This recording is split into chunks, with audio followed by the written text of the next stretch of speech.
I'm here with Mark Kulinski, the Chief Executive of Community Living Australia, as part of our series of weekly interviews to help people understand and make most of the National Disability Insurance Scheme, or as it is known, NDIS. Mark, in a few words, tell us a little bit about Community Living Australia. Thank you, Ian. Community Living Australia is a local South Australian not-for-profit organisation that provides services to people with disabilities here in the Riverland and across many regions of South Australia. Now, last time, Mark, you explained to us about Amanda and her 8-year-old son, Jerry. They were working through the process of discovering Jerry's eligibility, for NDIS, Jerry having been recently diagnosed with autism. Today, we'll be continuing Amanda and Jerry's journey by discussing the steps they would take in requesting access to NDIS, and that is anybody really who's not sure what to do with this process. So Mark, Amanda and Jerry, they've previously completed the NDIS assessment checklist and confirmed that Jerry is potentially eligible for NDIS funding. What's next?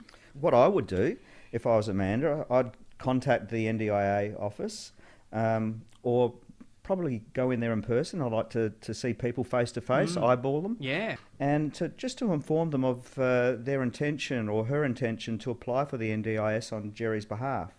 And during this conversation, she should make a request for an access request form. Once Amanda receives the form, she'll need to provide information about Jerry's primary disability and other disabilities. She'd need proof of her identity as Jerry's parent or guardian. So if Amanda and Jerry have undertaken other assessments and has other reports, and for instance, a diagnosis of autism, the observation schedule, and Amanda would need to provide any evidence she has around Jerry's disabilities. All right, it sounds good, Mark. So now what's the next step for Amanda? So once Amanda has completed the form, she can return it via mail or email. But again, I like to do it in person because you know it's there. Yeah. And you get the name of the person that you lodge it with. And then the NDIA will look at the request and make a decision. So let's just assume that this case, Amanda and Jerry's application has been accepted. Now, what happens next if their request is denied? So it's not the end of the road. That's really important. If it has been denied, you can ask for a review, and all the details of the review and what you need to do or who to contact is on their website, on the NDIS website, and those forms can be sent out and request as well.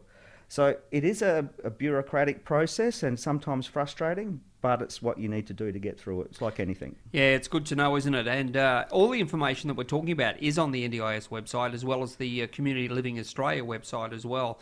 So what if Amanda needs advice or further information? Who can she turn to?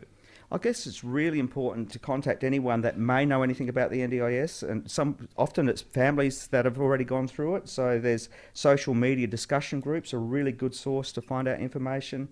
The local area coordinator of the NDIS is another good place. Health professionals, or a registered service provider such as the Community Living Australia, us. And how do people get in contact with Community Living Australia if they need support? Because you're there to support anyone who is looking at this at the moment, aren't they? NDIS. Absolutely. All right. All the details, of course, Community Living Australia.